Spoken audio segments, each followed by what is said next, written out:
Hello dear student, আজকে আমরা রায় Martin মাধ্যমিক প্রশ্নবিচিত্রা 10 2027 ভোল 1 ফার্স্ট অ্যান্ড সেকেন্ড সামারটিভ এভুলেশন টেস্টের যে বইটি, তার থেকে জীবনবিজ্ঞান বিষয়ের প্রথম পর্যায়ক্রমিক মূল্যায়ন 2025 বিভিন্ন বিদ্যালয়ের যে প্রশ্নপত্রগুলো ছিল, এই চ্যানেলে প্রত্যেকটা প্রশ্নের সমাধান করা হবে। যারা চ্যানেলটিকে সাবস্ক্রাইব করে রেখেছো তাদেরকে অসংখ্য ধন্যবাদ। যারা নতুন অবশ্যই চ্যানেলটিকে সাবস্ক্রাইব করবে। আমরা প্রথমেই দেখে নেব যে এবারে প্রথম পর্যায়ক্রমিক মূল্যায়ন 2026 সালে যে হচ্ছে 2027 মাধ্যমিক ব্যাচ তোমরা, তো তাতে সিলেবাস কী রয়েছে। 1 নম্বরে রয়েছে জীবজগতের নিয়ন্ত্রণ ও সমন্বয়, মানে প্রথম চ্যাপ্টারটা পুরোটাই আছে। 2 নম্বরে বলেছে জীবনের প্রবাহমানতা, এতে বলেছে কোষ বিভাজন এবং কোষ চক্র। তার মানে এই সাঁতরা পাবলিকেশনের এই বইটির থেকে যদি আমরা দেখি 52 পেজ এই পর্যন্ত তোমাদের থাকবে হচ্ছে কি প্রথম পর্যায়ক্রমিক মূল্যায়ন। এরপরে এই বইটিতে রয়েছে মধ্যশিক্ষা পর্ষদ কর্তৃক যে প্রশ্নপত্র থাকে, নমুনা প্রশ্নপত্র, সেই নমুনা প্রশ্নপত্রটিও সলভ করা হবে।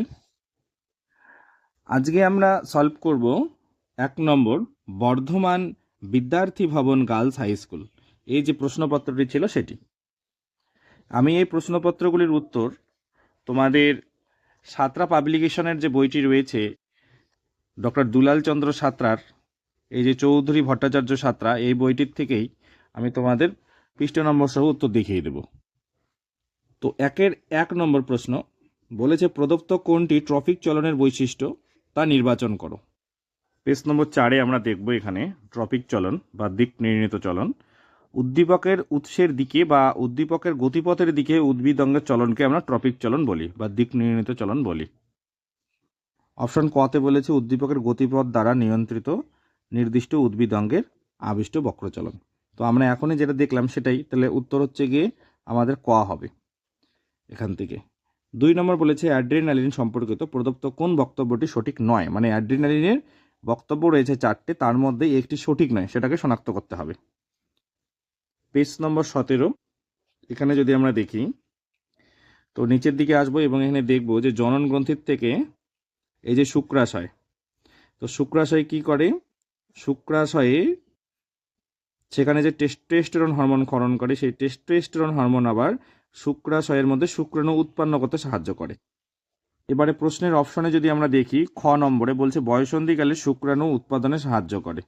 তো বয়সন্ধিকালে শুক্রাণু উৎপাদনে সাহায্য করে কি আমরা দেখলাম টেস্টোস্টেরন হরমোন, কিন্তু এখানে রয়েছে অ্যাড্রিনালিন। তাহলে খ নম্বরে হচ্ছে কি আমাদের সঠিক উত্তর হবে, কারণ এটি অ্যাড্রিনালিনের কাজ নয়। 1-3 বলছে মিয়োসিসের তাৎপর্য সংক্রান্ত প্রদত্ত কোন বক্তব্যটি সঠিক। তার মানে এখানে 4টে যে বক্তব্য রয়েছে তার মধ্যে একটি সঠিক রয়েছে, সেটি আমরা দেখে নেব। পেজ নম্বর 52 এখানে যদি মিয়োসিসের তাৎপর্যে যাই, দেখব আমরা এখানে বলা রয়েছে যে ডিপ্লয়েড মাতৃকোষের ক্রোমোজোম সংখ্যার হ্রাস ঘটিয়ে হ্যাপ্লয়েড জননকোষ সৃষ্টি হয়। তাহলে আমাদের 3 নম্বরের উত্তর হচ্ছে কোনটি, যে বংশগত প্রকরণবাহী হ্যাপ্লয়েড গ্যামেট উৎপাদন করে, এটি হচ্ছে গিয়ে মিয়োসিসের তাৎপর্য সঠিক। 4 নম্বর প্রশ্ন বলেছে সঠিক জোটটি নির্বাচন করো। এখানে সঠিক জোড় রয়েছে, সেটিকে আমাকে নির্বাচন করতে হবে। পেজ নম্বর 28 নিচের দিকে যদি দেখি আমরা, এখানে রয়েছে লেন্স। তো লেন্সের এখানে কাজ কি, আলোর প্রতিসরণ ঘটিয়ে রেটিনার উপরে ফোকাস সৃষ্টি করে। এবং পেজ নম্বর যদি দেখি 29-এ, এটাও নিচের দিকে উপযোজন, এখানে দেখো বলা রয়েছে যে স্থান পরিবর্তন না করে অক্ষিগোলকের পেশি আর লেন্সের সাহায্যে, তার মানে উপযোজনে লেন্স সাহায্য করছে। 4 অপশন দেখব আমরা, লেন্স যে আলোর প্রতিসরণ ঘটায় সেটা দেখলাম আমরা, এবং উপযোজন সম্পন্ন করে, তাহলে গ হচ্ছে কি আমাদের সঠিক অ্যান্সার। প্রশ্ন 1-5 যে প্রক্রিয়া কোনো অঙ্গকে দেহাক্ষের নিকটবর্তী হতে সাহায্য করে তাকে বলে। পেজ নম্বর 34 দেখব আমরা, এখানে বলা রয়েছে অ্যাডাকশন। যে প্রক্রিয়া কোনো অঙ্গকে দেহাক্ষের নিকটবর্তী হতে সাহায্য করে তাকে কি বলা হচ্ছে, অ্যাডাকশন। তাহলে 1-5 আমাদের সঠিক উত্তর হবে অপশন খ, অ্যাডাকশন। এবারে আমাদের রায় মার্টিন প্রশ্ন বিচিত্রার 195 পৃষ্ঠে আমরা দেখব প্রশ্ন নম্বর 1-6 বলছে ক্রোমোজোমে উপস্থিত অধিক ঘনত্বযুক্ত পুঁতির মতো অংশগুলিকে বলে। পেজ নম্বর 40 দেখব আমরা, এখানে রয়েছে এই যে অধিক ঘনত্বযুক্ত পুঁতির মতন অংশগুলিকে বলা হয় ক্রোমোমিয়ার। তাহলে আমাদের এখানে 1-6 সঠিক উত্তর হবে অপশান গ, ক্রোমোমিয়ার। 1-7 বলেছে নাইট্রোজেনযুক্ত কোন ক্ষারটি RNA-তে অনুপস্থিত। পেজ নাম্বার 42 নিচের দিকে দেখব, এখানে RNA-তে অ্যাডেনিন, গুয়ানিন, সাইটোসিন এবং ইউরাসিল রয়েছে, কিন্তু এখানে থাইমিন নেই। আমাদের 1-7-এর উত্তর হবে অপশান গ, থাইমিন। 1-8 নম্বর প্রশ্ন, ক স্তম্ভে দেওয়া শব্দের সঙ্গে খ স্তম্ভে দেওয়া শব্দের মধ্যে সমতা বিধান করে নিচের উত্তরগুলির মধ্যে কোনটি সঠিকতা নির্বাচন করো। তো প্রথমে রয়েছে অপশান এতে রয়েছে গুরু মস্তিষ্ক।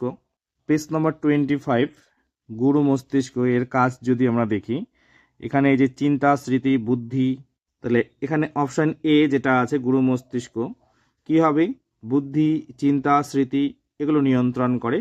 তাহলে এ হচ্ছে গিয়ে আমার কার সাথে 3, তার মানে এ হচ্ছে গিয়ে 3। এবার বিতে রয়েছে হাইপোথ্যালামাস। পেজ নম্বর 25-এ আমরা এখানে হাইপোথ্যালামাস দেখব।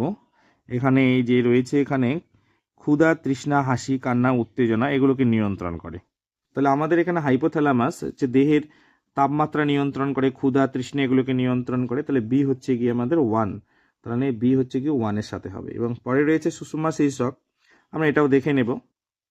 25 পেজের একদম নিচের দিকে দেখব আমরা এখানে যে হাঁচি, কাশি, গলধকরণ, বমন এগুলো নিয়ন্ত্রণ করে কে, এই যে সুষুম্না শীর্ষক। তাহলে আমাদের সি হচ্ছে গিয়ে অপশান 2-এর সাথে। তাহলে এবার দেখছি আমরা ক নম্বরে যেটা রয়েছে এ হচ্ছে গিয়ে 2, তো হবে না, এ তো 3-এর সাথে। খ নম্বরে রয়েছে এ 3, ঠিক আছে, বি 1, সি 2, তার মানে হচ্ছে গিয়ে খ নম্বর হচ্ছে আমাদের সঠিক অ্যান্সার। ঠিক আছে, এভাবেই প্রতিটি প্রশ্নের সঠিক উত্তর তোমাদের পাঠ্য বইয়ের পৃষ্ঠা নম্বর সহ পাওয়ার জন্য চ্যানেলটিকে অবশ্যই সাবস্ক্রাইব করে রাখবে, বন্ধুদের মধ্যে শেয়ার করে দেবে।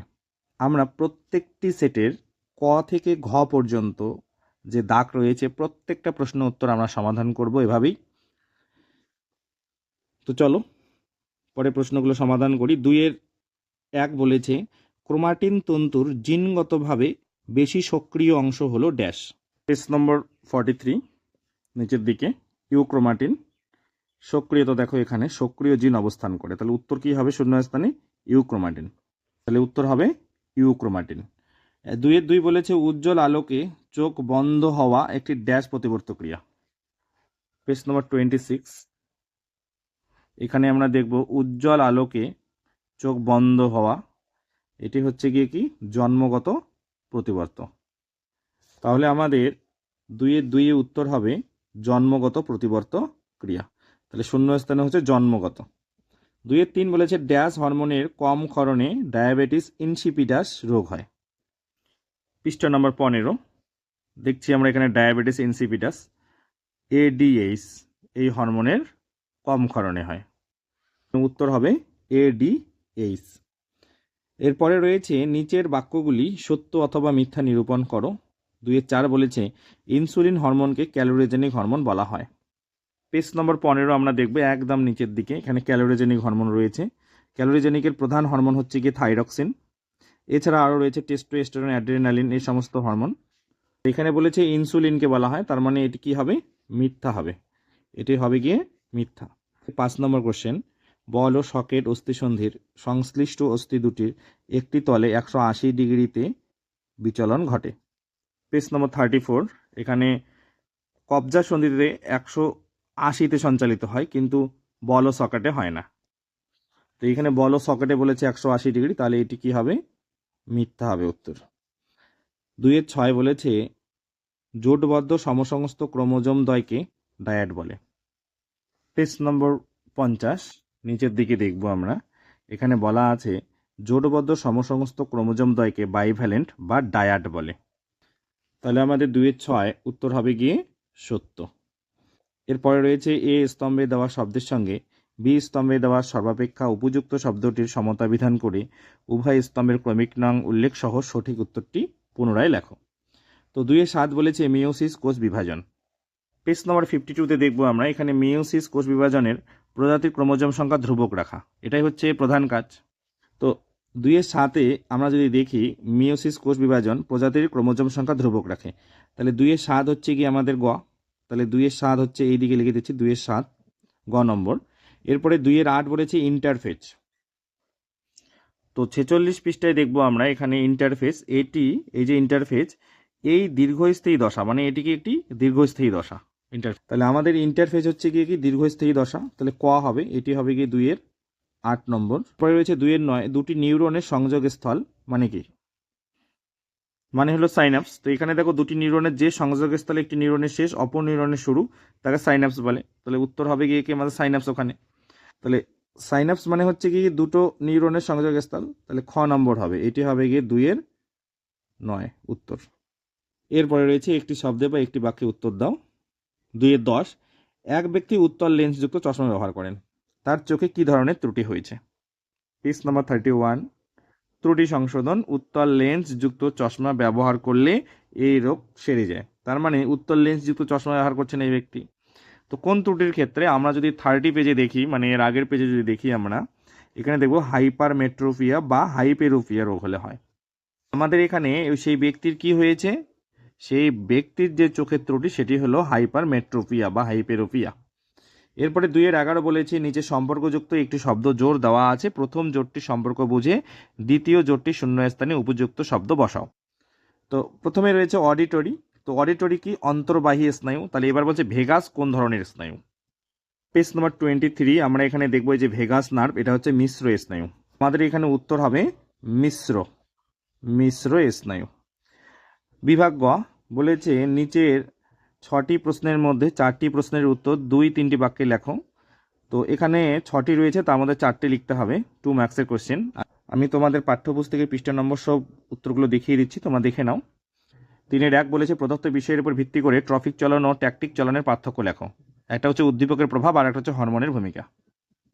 পেজ নম্বর 6 এখানে দেখতে পাচ্ছ তোমরা ট্রফিক চলন, ট্যাকটিক চলন এবং ন্যাস্টিক চলন, 3টার মধ্যে পার্থক্য দেওয়া রয়েছে। তো তোমরা এখানে এই যে 2 নম্বর যেটা উদ্দীপকের প্রভাব এবং 3 নম্বর যেটা হরমোনের ভূমিকা, এই দুটো পয়েন্ট লিখবে। 2 নম্বর কোশ্চেন বলেছে একটি কৃত্রিম অক্সিন হরমোনের নাম লেখো এবং কৃষিতে এর ভূমিকা উল্লেখ করো। তো 12 নম্বর পৃষ্ঠায় আমরা দেখবো এখানে অনেকগুলো রয়েছে, তার মধ্যে দেখো এখানে রয়েছে কৃত্রিম অক্সিন, তাদের নাম হচ্ছে আইবি এবং এনএ, তোমরা এখানকার একটা নাম লিখতে পারো। এবং তারপরে এর কাজ যেমন রয়েছে, যেমন মূল উৎপাদন করায়, যেমন এখানে শাখা কলম থেকে নতুন উদ্ভিদ সৃষ্টিতে লাগে। এরপরে তোমরা এটাও লিখতে পারো, যেমন এখানে লেখা রয়েছে কৃত্রিম অক্সিন 2,4-D, এটিও হচ্ছে গিয়ে কৃত্রিম অক্সিনের নাম। এবং কাজ যদি বলি তাহলে অপরিণত ফলের মোচন রোধ করে। এরপরে রয়েছে 3-3 মেনিনজেসের অবস্থান উল্লেখ করো এবং এখানে একসাথেই রয়েছে সিএসএফ এর কাজ লেখো। 26 পেজে আমরা দেখব এখানে এই রয়েছে মেনিনজেস এবং সিএসএফ। তো মেনিনজেসের অবস্থান বলেছে আর সিএসএফ এর কাজ বলেছে, এখান থেকে তোমরা করে নেবে। তবে বলে রাখছি মেনিনজেস এবং সিএসএফ অবস্থান এবং কাজ দুটোরই তোমরা ভালো করে পড়ে রাখবে। এর পরের কোশ্চেন রয়েছে 3-4 বলেছে পাখির গমনে উড্ডয়ন পালক কিরূপ ভূমিকা পালন করে। পেজ নাম্বার 32 একদম নিচের দিকে যাব এবং এখানে রয়েছে পালক, এই পালক পয়েন্টে লিখতে হবে। এখান থেকে পরের পেজে রয়েছে, পরের পেজ 33 এই পর্যন্ত লিখতে হবে। রয়েছে 3-5 মিওসিস কোষ বিভাজনকে র্যাশ বিভাজন বলা হয় কেন? পেজ নম্বর 45 এবং এখানে রয়েছে প্রশ্ন হলুদ বাক্সের মধ্যে মেয়োসিসকে র্যাশ বিভাজন বলার কারণ, এটা তোমাদের লিখতে হবে। এর পরে কোশ্চেন 3-6 বলছে মেটাসেন্ট্রিক ক্রোমোজোম এবং অ্যাক্রোসেন্ট্রিক ক্রোমোজোম কাকে বলে। পেজ নম্বর 41 এখানে রয়েছে মেটাসেন্ট্রিক ক্রোমোজোম এবং এখানে রয়েছে অ্যাক্রোসেন্ট্রিক ক্রোমোজোম, এই দুটো পয়েন্ট তোমরা লিখে নেবে। বিভাগ হয়ে 4-1 বলেছে আদর্শ নিউরনের একটি পরিচ্ছন্ন চিত্র অঙ্কন করো এবং প্রদত্ত অংশগুলি চিহ্নিত করো। পেজ নম্বর 21 এই যে আদর্শ নিউরন, এই ছবিটি তোমরা প্র্যাকটিস করবে এবং এখানেই তার 4টা অংশ রয়েছে, সেই 4টা অংশ তোমরা চিহ্নিত করবে। অথবা প্রশ্নে বলেছে একটি ইউক্রোমাটিক ক্রোমোজোমের অঙ্গ সংস্থানের চিত্র অঙ্কন করে প্রদত্ত অংশগুলি চিহ্নিত করো। পেজ নম্বর 40 এই যে ছবিটি রয়েছে, এই যে লম্বা যে ছবিটি, এখানে প্রত্যেকটা নামও রয়েছে, তোমরা এই ছবিটি অঙ্কন করবে। যাদের কাছে 2025 সালের মাধ্যমিকের বইটি রয়েছে তোমরা একটা লম্বা ছবি দেখতে পারবে, সেই ছবিটি করলেও হবে। 4-2 প্রদত্ত ক্ষেত্রের সঙ্গে যুক্ত নির্দিষ্ট উদ্ভিদ হরমোনের নাম ও ভূমিকা লেখো। ক বলেছে অগ্রস্থ প্রকটতা। তো পেজ নম্বর 8-এ দেখব আমরা এখানে অগ্রস্থ প্রকটতা কে করে, অক্সিন করে। তো এর একটি কি লিখতে বলেছে, ভূমিকা লিখতে বলেছে। তো আমরা ভূমিকা যে কোনো ভূমিকা লিখব, যেমন কোষ বিভাজন, কোষের আকার বৃদ্ধি, যেমন মূলের বৃদ্ধি, এগুলো লিখতে হবে। ক্ষয়ে বলেছে বীজের সুপ্তাবস্থা ভঙ্গ। পেজ নম্বর 10, বীজের সুপ্তাবস্থা ভঙ্গ টি কে করে, করে হচ্ছে জিব্বেরেলিন। তো জিব্বেরেলিনের ভূমিকা আমরা লিখতে পারি। পেজ নম্বর 10-এই জিব্বেরেলিনের অনেক ভূমিকা রয়েছে, যেমন পর্বমধ্যের দৈর্ঘ্য বৃদ্ধি করা, ফলের বৃদ্ধি করা ইত্যাদি। এরপরে গয়ে রয়েছে পত্রমোচন বিলম্বিত করা। পৃষ্ঠ নম্বর 11, পত্রমোচন বিলম্বিত করা কে করে। আমরা যদি 10 নম্বর পৃষ্ঠায় যাই তখন দেখতে পারবো এখানে সাইটোকাইনিন এই কাজটি করে। তো সাইটোকাইনিনের আলাদা ভূমিকা কি রয়েছে, কোষ বিভাজন ঘটানো, পার্শ্বীয় মুকুলের বৃদ্ধি ঘটানো ইত্যাদি। প্রশ্নে একই সাথে রয়েছে দূরের বস্তু দেখার ক্ষেত্রে চোখ কিভাবে উপযোজন সম্পন্ন করে তা রেখাচিত্রের সাহায্যে দেখাও। পৃষ্ঠ নম্বর 30, দূরের বস্তু দেখার ক্ষেত্রে উপযোজন, এখানে তীর চিহ্ন দিয়ে দেখানো রয়েছে, এই পর্যন্ত লিখতে হবে। এরপরে রয়েছে 4-2 অথবা প্রশ্ন, অগ্র পিটুইটারি গ্রন্থি থেকে নিঃসৃত 3টি হরমোনের নাম ও তাদের একটি করে কাজ লেখো। পেজ নম্বর 14, নিচে যদি দেখি আমরা নিচের দিকে, এখানে পিটুইটারির অগ্রভাগ মানে অগ্র পিটুইটারি থেকে নিঃসৃত এই যে হরমোন ACTH, তারপরে GH সোমাটোট্রপিক হরমোন আর কি, GH মানে হচ্ছে গ্রোথ হরমোন, তারপরে রয়েছে TSH মানে থাইরয়েড স্টিমুলেটিং হরমোন। এই 3টি হরমোন রয়েছে এবং এদের কাজ রয়েছে এখানে এই বাক্সে, এখান থেকে লিখবে তোমরা। এর পরের প্রশ্নে বলেছে প্রদত্ত বিষয়ের উপর ভিত্তি করে গুরু মস্তিষ্ক লঘু মস্তিষ্কের পার্থক্য। একটা বলেছে অবস্থান আর হচ্ছে যোজক। পেজ নম্বর 24-এ দেখব। প্রথমে আমরা যদি পার্থক্য প্রথমে অবস্থান হিসেবে লিখতে চাই, দেখো এখানে অগ্র মস্তিষ্ক রয়েছে, অগ্র মস্তিষ্কের অংশ হচ্ছে গিয়ে গুরু মস্তিষ্ক এবং পশ্চাৎ মস্তিষ্কের অংশ হচ্ছে গিয়ে কি লঘু মস্তিষ্ক, এই যে লঘু মস্তিষ্ক। তাহলে অবস্থান নিয়ে হলো আমরা একদিকে গুরু মস্তিষ্ক আর একদিকে লঘু মস্তিষ্ক লিখে লিখব, গুরু মস্তিষ্কের দিকে লিখব গুরু মস্তিষ্ক অগ্র মস্তিষ্কের অংশ এবং লঘু মস্তিষ্ক হচ্ছে পশ্চাৎ মস্তিষ্কের অংশ। এবারে পরে যে পয়েন্টটা আমাদের লিখতে হবে সেটা হলো গিয়ে যোজক। তো পেজ নম্বর 25-এ দেখবে এই যে গুরু মস্তিষ্ক এর মধ্যে যে যোজক রয়েছে তার নাম হচ্ছে কর্পাস ক্যালোসাম এবং লঘু মস্তিষ্কের মধ্যে যে যোজক রয়েছে আমরা দেখব এখানে সেই যোজকের নাম হলো গিয়ে কি ভার্মিস। এই দুটো পার্থক্য তোমাদের লিখতে হবে। 4-3 বলে চিত্রসহ মেটাফেজ দশার 3টি বৈশিষ্ট্য লেখো। একই সাথে রয়েছে প্রদত্ত বৈশিষ্ট্যের ভিত্তিতে মাইটোসিস ও মিওসিসের পার্থক্য লেখো। এটা হচ্ছে সম্পাদনের স্থান এবং ক্রোমোজোমের বিভাজন প্রকৃতি। তো প্রথম প্রশ্নের উত্তরটি দেখে পেজ নম্বর 47 নিচের দিকে দেখবো এই যে মেটাফেজ, মেটাফেজের যে ছবি রয়েছে এখানে যে কোনো বৈশিষ্ট্য 3টি লিখবে, পরের পেজ পর্যন্ত রয়েছে। পরের পার্টে রয়েছে মাইটোসিস মিওসিসের পার্থক্য। পৃষ্ঠ নম্বর 52 তোমরা দেখবে এখানে নিচের দিকে মাইটোসিস মিওসিসের পার্থক্য, এখানে পার্থক্য রয়েছে, তোমরা এখান থেকে লিখবে। অথবা প্রশ্ন রয়েছে ক্রোমোজোমের রাসায়নিক উপাদানগুলির নাম সারণীর মাধ্যমে লেখো এবং একসাথে রয়েছে কোষচক্রের দুটি গুরুত্ব লেখো। পেজ নম্বর 41 নিচের দিকে ক্রোমোজোমের রাসায়নিক যে উপাদানগুলো রয়েছে এই যে ছকটি এটা তোমাদেরকে লিখতে হবে। পরের প্রশ্ন রয়েছে তোমাদের কোষচক্রের দুটি গুরুত্ব। নম্বর 46 এখানে যদি আমরা নিচের দিকে আসি কোষচক্রের গুরুত্ব এখানে রয়েছে, এখান থেকে তোমরা কোষচক্রের গুরুত্ব লিখবে। থ্যাংক ইউ ভিডিওটিকে শেষ পর্যন্ত দেখার জন্য। পরের ভিডিওতে খুব তাড়াতাড়ি আসছে 2 নম্বর কোশ্চেন সেটটি। এভাবে প্রশ্ন উত্তরগুলো পাওয়ার জন্য অবশ্যই চ্যানেলটিকে সাবস্ক্রাইব করে রাখবে, বন্ধুদের মধ্যে শেয়ার করে দেবে। কোনো প্রশ্নের সমাধানের সমস্যা হলে অবশ্যই কমেন্ট বক্সে জানাবে।